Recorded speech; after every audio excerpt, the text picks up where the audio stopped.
नाटी दुल्हन। मयंक की बीवी नेहा की हाइट बहुत ही कम थी। वो इतनी नाटी थी कि लोग उसका कई बार मजाक बना देते। अरे नेहा, तेरे लिए तो मुझे किचन में टेबल रखना पड़ेगा।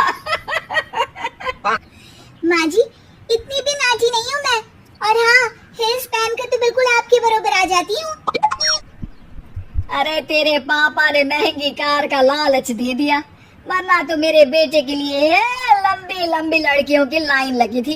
क्या बताओ तुझे, कटरीना फैल थी उनके सामने। पर माँ जी, आपका मयंक भी तो हाइट में कौन सा अभिषेक बच्चन की तरह है जो कटरीना मिल जाती।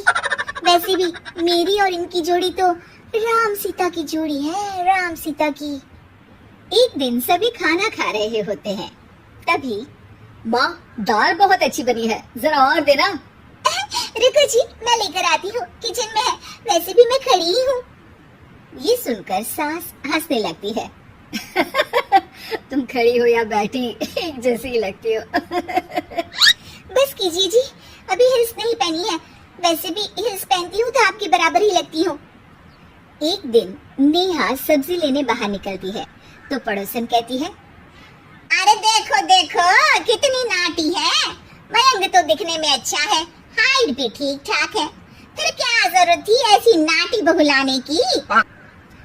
दहेज बहन दहेज, अंधे हो गए थे पैसों के पीछे, अब करे जगह साई। दोनों की बात नेहा सुन लेती है और उसे बहुत गुस्सा आ जाता है।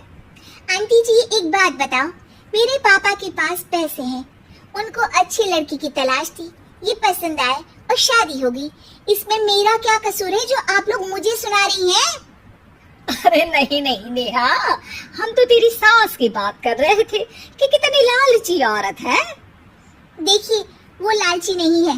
हाँ, उनकी कुछ शौक है जो वो अपने बेटे से पूरा करवाना चाहती है। और देखा जाए तो उसमें उनकी गलती भी क्या है भला। अगर इन्होंने मुझसे शादी की है तो जरूर कुछ न कुछ तो अच्छाई नजर आई होगी ना। और अब ना तो मैं आपकी बहू हूँ और ना ही आपके रिश्तेदारों को मुझसे मिलना है। फिर ये बात समझ नहीं आई कि आप इतना परेशान क्यों हो रही हैं। ये बोलकर नेहा वहाँ से निकल जाती है। नेहा, चलो तैयार हो जाओ, हम लोगों को एक पार्टी में जाना है।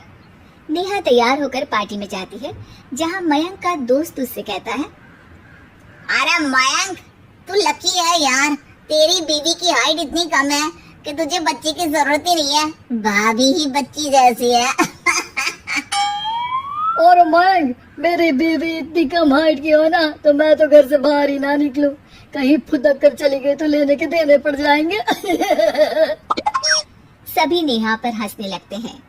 तभी पार्टी की जगह पर आग लग जाती है। अरे भागो यहाँ से, जल्दी करो, निकलो यहाँ से। अरे लेकिन बाहर के दरवाजे पर ही आग है, अब कैसे बाहर निकलेंगे? कोई रास्ता भी नहीं है। अरे रास्ता है ना, अगर कोई इस खिड़की से बाहर निकलकर अगर सामने के दरवाजे में आग को बुझा दे तो सब निकल सकते हैं। तभी नेहा उस छोटे से झरोखे से बाहर निकलकर आग को बुझा देती है। अरे वाह, भाभी जी ने तो आज हम सबको बचा लिया। वाह भाई वाह, बीवी हो तो ऐसी, अपने पति ही नहीं बल्कि यहाँ मौजूद सभी की जान बचा ली है इसने। भाई मयंक, माफ कर देना, तेरी बीवी तो सच में कमाल है। मुझे ये बात पता है और मुझे मेरी बीवी पर गर्व है। नेहा मुस्कुराकर अपने पति की तरफ देखती है। कुछ दिनों बाद जब नेहा और उसकी सास मार्केट जाती है, वहाँ पर, अरे भैया, ये कपड़ा तो देना, कितने का पड़ेगा? माता जी, ये तो बहुत महंगा कपड़ा है, लेकिन अब बस सिर्फ 2 मीटर ही बचा है। मेरे तो किसी काम का है नहीं ये टुकड़ा, तो आप 100 रुपया ही दे दीजिए। अरे भैया, तो मैं क्या करूंगी इस टुकड़े का, लेकिन वैसे है बड़ा ही सुंदर। तभी नेहा बोल पड़ती है, इसमें तो मेरी पूरी ड्रेस बन जाएगी। ये कहकर वो कपड़ा ले लेती है। अगले दिन नेहा वो ड्रेस पहनकर सास के सामने आती है। अरे वाह नेहा, ये ड्रेस तो बहुत ही सुंदर लग रही है, बड़ी महंगी होगी ना? अरे कपड़ा तो मैंने ही पसंद किया था, बस पूरा नहीं था तो इसने ले लिया। सिर्फ 200 रुपए की ड्रेस है ये पूरी। देखो माँ जी, नाटी होने का भी कम फायदा नहीं है। जैसे तैसे दिन कट रहे थे। सास और पड़ोसियों के मजाक बनाने का सिलसिला चल ही रहा था कि एक दिन मोहल्ले से जोर जोर से आवाज आती है, हाय रे मैं मर गई, भगवान मैं क्या करूं? अरे क्या हुआ? देखते हैं तो सभी एक हॉल के सामने भीड़ लगाकर खड़े हैं। मेरा बेटा प्रिंस गड्ढे में गिर गया है। पड़ोसन जोर जोर से रोने लगती है कि तभी वहां नेहा आ जाती है। रोइए मत, मैं प्रिंस को लेकर आती हूँ। ये बोलकर नाटी सी पतली सी नेहा गड्ढे में घुसकर बच्चे को बाहर ले आती है। अब क्या था, एक बार फिर नेहा के लिए पूरा मोहल्ला तालियां बजाता है। मुझे माफ कर दो नेहा, मैंने तुम्हारी हाइट का कितना मजाक उड़ाया था।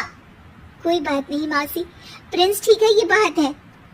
अब वो दिन आता है जब सास नेहा की तारीफ करती है। वाह बहू वाह, तेरी तारीफें सुन सुनकर तो मैं खुश हो गई। आज तो तूने ये साबित कर दिया कि समाज में इंसान अपने रंग रूप और लंबाई चौड़ाई से नहीं बल्कि साहस और हौसले से काबिल कहलाता है। मुझे माफ कर देना बेटा। दोस्तों, हमें उम्मीद है कि आपको हमारी ये कहानी पसंद आई होगी। कृपया हमारे चैनल को सब्सक्राइब करें और सभी अपडेट्स के लिए बेल आइकन जरूर दबाएं। और हाँ, वीडियो लाइक और शेयर करना मत भूलिएगा। Bye bye.